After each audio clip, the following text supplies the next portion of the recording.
Good afternoon student. तो आज हम आपको जो चैप्टर 8 का जो कुछ पार्ट रह गया था फ्रिक्शन वाला, तो आज हम आपको फ्रिक्शन के बारे में बताने जा रहे हैं। तो क्या आप लोगों की शिकायत थी कि फ्रिक्शन के बारे में अभी नहीं बताया गया, तो आज उसको हम क्लियर कर दे रहे हैं। तो फ्रिक्शन है क्या? फ्रिक्शन एंड स्पोर्ट्स ये बहुत ही इम्पोर्टेंट है बेटा। और तो आज हम आपको फ्रिक्शन के बारे में बताएंगे। तो मीनिंग ऑफ फ्रिक्शन तो बड़ा ध्यान से समझिएगा। तो अगर हमने आपको पहले बताया था कि न्यूटन के जो लॉज थे, न्यूटन के जो गति के नियम थे, तो वो हमने आपको डिस्कस किया था कितने है, तो सारा सब कुछ हमने आपको ऑनलाइन क्लास में पढ़ाया था। ये फ्रिक्शन रह गया था। तो फ्रिक्शन के बारे में ये है कि जो गति के पहले नियम के अनुसार एक स्थिर वस्तु स्थिर ही रहेगी तथा एक जो मोशन वाली वस्तु है उसी दिशा तथा उसी चाल पर मूवमेंट में रहेगी जब तक उस पर कोई एक्सटर्नल फोर्सेस ना लगाई जाए। तो गति का यह नियम पूर्णतः ठीक है, पूर्णतः कम्प्लीटली ये राइट है, ठीक है। लेकिन प्रैक्टिस में यह क्या रहेगा? विपरीत ही रहेगा, अगेंस्ट ही दिखाई देता है। और एग्जाम्पल के लिए जब एक क्रिकेट या हॉकी बॉल को हिट किया जाता है तो वह ग्राउंड पर या मैदान पर उस दिशा में बड़ी तेज़ी से जाती है या उस दिशा में बड़ी तेज़ी से आ जाती है कि ठीक उसी प्रकार जब एक हम शॉर्ट पुट को फेंकते हैं या हैमर फेंकते हैं या एक हम जो चक्का फेंकते हैं, तो या हम जेवलिन थ्रो करते हैं, तो यह उसी दिशा में जाता है जिस दिशा में फोर्सेस का यूज़ किया गया था। लेकिन कुछ समय एयर में आगे चलने के बाद यह नीचे आने लगता है और तथा अंत में क्या होता है, ये कि ज़मीन पर ग्राउंड में ही आ जाता है। तो जो अभी मैंने आपको ऊपर बताया कि यह एग्जाम्पल ये बताते हैं कि कोई एक एक्सटर्नल फोर्सेस है, जो कोई एक्सटर्नल फोर्सेस है जो बॉल या हैमर जो और जितने भी चीज़ें हैं मैंने जिक्र किया, जेवलिन है, इन सब चीज़ों पर ये गति का क्या करती है? अवरोध करती है, विरोध करती है। तो इसमें कोई संदेह नहीं है कि ग्रेविटेशनल फोर्सेस भी प्रत्येक वस्तु पर लगती है। इस प्रकार इस अवरोध करने वाली जो फोर्सेस हैं उसी को बेटा फ्रिक्शन कहा जाता है। और यह भी कहा जा सकता है कि फ्रिक्शन की जो स्ट्रेंथ होती है, जो पावर होती है, वह पावर होती है जो दो ऑब्जेक्ट के टच करने या कांटेक्ट की जो सरफेसेस पर डेवलप होती हैं तथा रिलेटिव मोशन का विरोध करती हैं। तो जनरली फ्रिक्शन के दो कारण होते हैं। एक पहला होता है बेटा सरफेसेस पर रफनेस। सरफेसेस पर क्या होता है? रफनेस या खुरदरापन, या फिर बेटा इरेगुलरिटी यानी कि अनियमितता। तो ये फ्रिक्शन का कारण होती है। दूसरा, दो सरफेसेस के वास्तविक कांटेक्ट के जो पॉइंट हैं उनके बीच पावरफुल एटम या एटॉमिक जो पावर होते हैं, जो शक्तियाँ होती हैं, उनके अट्रैक्शन का होना भी फ्रिक्शन का कारण हो सकता है। अब आपको हम बताएंगे कि टाइप्स ऑफ फ्रिक्शन। तो बेटा जनरली फ्रिक्शन दो टाइप्स के होते हैं। एक होता है स्टैटिक फ्रिक्शन, दूसरा होता है डायनामिक फ्रिक्शन।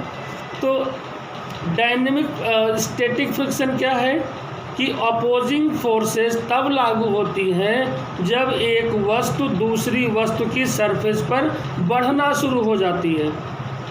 लेकिन वास्तविक जो मूवमेंट है, जो गति है, अभी स्टार्ट ना हुई हो, इसे बेटा हम स्टैटिक फ्रिक्शन कहते हैं। अब आते हैं डायनेमिक फ्रिक्शन पे आते हैं। तो डायनेमिक फ्रिक्शन बेटा वह एक प्रतिकूल स्ट्रेंथ होती है, पावर होती है, शक्ति होती है जो तब लागू होती है जब एक वस्तु दूसरी वस्तु की सरफेस पर वास्तविक रूप में बढ़ना या चलना स्टार्ट कर देती है, प्रारंभ कर देती है। तो स्लाइडिंग फ्रिक्शन भी दो प्रकार का हो सकता है। इसे हम क्या कहते हैं? डायनेमिक फ्रिक्शन कहते हैं। डायनेमिक फ्रिक्शन भी दो प्रकार का हो सकता है बेटा। एक होता है स्लाइडिंग फ्रिक्शन और दूसरा होता है रोलिंग फ्रिक्शन। और तो इसका हम आपको बता रहे हैं कि स्लाइडिंग फ्रिक्शन क्या है और रोलिंग फ्रिक्शन क्या है। तो स्लाइडिंग फ्रिक्शन बेटा ये जब प्रतिकूल शक्ति या प्रतिकूल या अपोजिट पावर तब लागू होती है या अस्तित्व में आती है कि जब एक वस्तु वास्तव में दूसरी वस्तु की सरफेस पर स्लाइड करने लगती है या सरकने लगती है। और तब उसे हम स्लाइडिंग फ्रिक्शन कहते हैं। और जैसे कि बेटा बर्फ़ पर या आइस पर स्केटिंग करना तथा पोल वाल्ट में पोल को प्लांट करना या गाड़ना, तो ये होता है आपका स्लाइडिंग फ्रिक्शन। अब इसके आगे हम आपको बताएंगे ये रोलिंग फ्रिक्शन क्या है। तो इसका भी ध्यान सुनिएगा कि रोलिंग फ्रिक्शन बेटा ये अपोजिट स्ट्रेंथ या प्रतिकूल शक्ति ये बेटा तब अस्तित्व में आती है जब एक वस्तु दूसरी वस्तु की सरफेस पर वास्तविक रूप से रोल करना शुरू कर देती है, यानी कि लुढ़कना शुरू कर देती है। तो इसे रोलिंग फ्रिक्शन कहा जाता है। फॉर एग्ज़ाम्पल जब एक हॉकी या क्रिकेट की बॉल को हिट किया जाता है तो वह ग्राउंड पर या मैदान की सतह पर रोल करती है, फिर कुछ समय बाद वह रोलिंग फ्रिक्शन के कारण रुक जाती है। इस प्रकार का जो फ्रिक्शन है खेल कूद में अधिकतर देखा जा सकता है। अब हम आपको बताएंगे कि advantage and disadvantage of friction in sports. तो बेटा फ्रिक्शन को प्रायः एक आवश्यक हम लोग क्या करते हैं ना, बुराई के रूप में बुराई कहा जाता है कि उसमें फोर्स लगता है, कुछ दूर जाने के बाद ये रुक जाती है। तो इसका मतलब यह है कि खेल कूद में इसकी आवश्यकता होती है।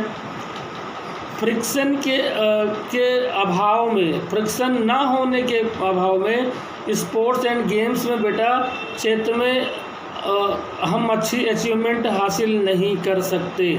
और एग्ज़ाम्पल के लिए एथलीट्स जब रेस में होता है या जंप में होता है तो स्पाइक्स का यूज व फुटबॉल के प्लेयर जो होते हैं वो स्टड का यूज बेटा ये प्रॉपर फ्रिक्शन के लिए करते हैं। और जब वे बिना फ्रिक्शन के तेज़ दौड़ना चाहते हैं तो वे तेज़ गति से दौड़ने में सक्षम नहीं हो पाते या नहीं हो सकते। इसके साथ साथ जिम्नास्टिक के प्लेयर भी हॉरिजॉन्टल बार या